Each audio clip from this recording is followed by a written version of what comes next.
ஓம் சக்தி. என்றைக்கு என்னையும் அடிகளாரையும் பேத புத்தியின்றி ஒன்றாக பார்க்கின்றாயோ அன்றைக்குத்தான் உனக்கு ஞானம் பிறக்கும். அதுவரை நீ அலைய வேண்டியதுதான் என்பாள் அன்னை.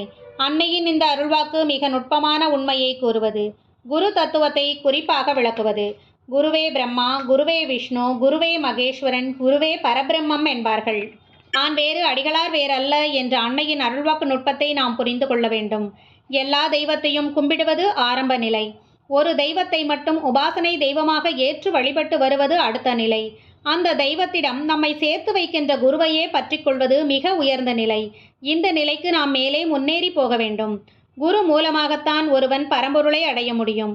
அம்மாவை அடைய வேண்டுமானால், நெருங்க வேண்டுமானால் அடிகளாரை பற்றி கொண்டால்தான் அது முடியும்.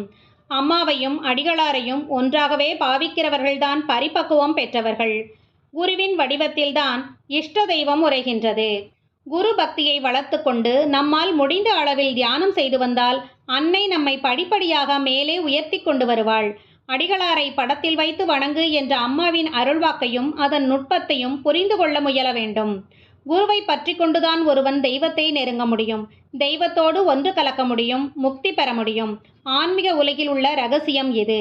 அன்னை நம் நோயை நீக்கலாம், உத்தியோக உயர்வு அளிக்கலாம், சில துன்பங்களிலே நீக்கலாம், கனவில் வந்து அற்புதங்கள் புரியலாம், சித்தாடலாம், வீட்டில் மாலை வளர்த்து சந்தோஷப்படுத்தலாம், வியாபாரத்தில் வெற்றி கொடுக்கலாம், நீங்கள் செய்கிற ஒவ்வொரு தொண்டுக்கும் ஏற்றபடி பலன்களை கொடுத்து கணக்கை நேர் பண்ணிவிடலாம், காட்சியும் கொடுக்கலாம், கலற்றியும் விடலாம்.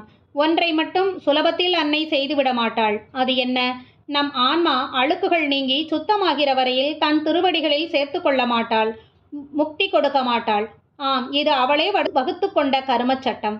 அதனால்தான் அடிகளார் மூலமாக நீ என்னிடம் வா என்று சொல்லாமல் சொல்லி காட்டுகிறாள். நம் ஆன்மா சுத்தமடைய குருவின் தயவு தேவை.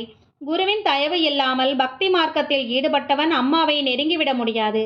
அது கருதியே அடிகளாரை பயன்படுத்திக்கொள் என்று நமக்கு சொல்லி காட்டுகின்றாள். அடிகளாரிடம் பெற முடியாததை வேறு எங்கும் போய் பெற முடியாதடா மகனே என்று குறிப்பால் சொல்லி காட்டுகிறாள்.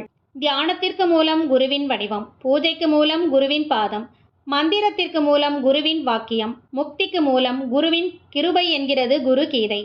எங்கேயோ இருந்து கொண்டு நம் ஆன்மீக குரு அருள் திரு பங்காரு அம்மாவை நாம் தியானம் செய்தால் அது நம் பங்காரு அம்மாவிற்கு எப்படி தெரிய போகிறது? நம் முயற்சியை அவர்கள் எப்படி தெரிந்து கொள்வார்கள் என்றெல்லாம் நினைக்க வேண்டாம். மனதிற்கும் எண்ணத்திற்கும் உள்ள மகா உன்னதமான சக்தி அது. தியானத்தில் குருவிடம் ஒருமுகப்படுத்தும் போது அந்த எண்ண அலைகள் குருவை ஈர்க்கின்றன. குருவிற்கும் சீடனுக்கும் மானசீகமான தொடர்பு உண்டாகிவிடுகிறது. சீடனின் எண்ண அலைகள் குருவை ஈர்க்கின்றன. உடனே சீடனுக்கு குருவானவர் தன் சக்தியை மானசீகமாக அனுப்புகிறார்.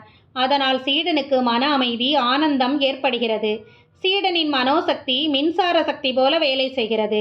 குருவுக்கும் சீடனுக்கும் இடையே ஒரு பலமான உறவை தியானத்தின் போது எண்ண அலைகளை அமைத்து கொடுத்து விடுகின்றன. அவரவர் முயற்சி, ஊக்கம், குருபக்தி, நல்வினை, பக்குவம் இவற்றை பொறுத்து தியானத்தில் வெற்றி கிடைக்கிறது. இவற்றை நாம் முயன்று அனுபவ ரீதியாக உணர்ந்து கொள்ள வேண்டும். நல்வினை உள்ளவர்கள் குரு தத்துவத்தில் உள்ள நுணுக்கங்களை புரிந்து கொண்டு முயன்று தெளிவு பெற வேண்டும். ஓம் சக்தி.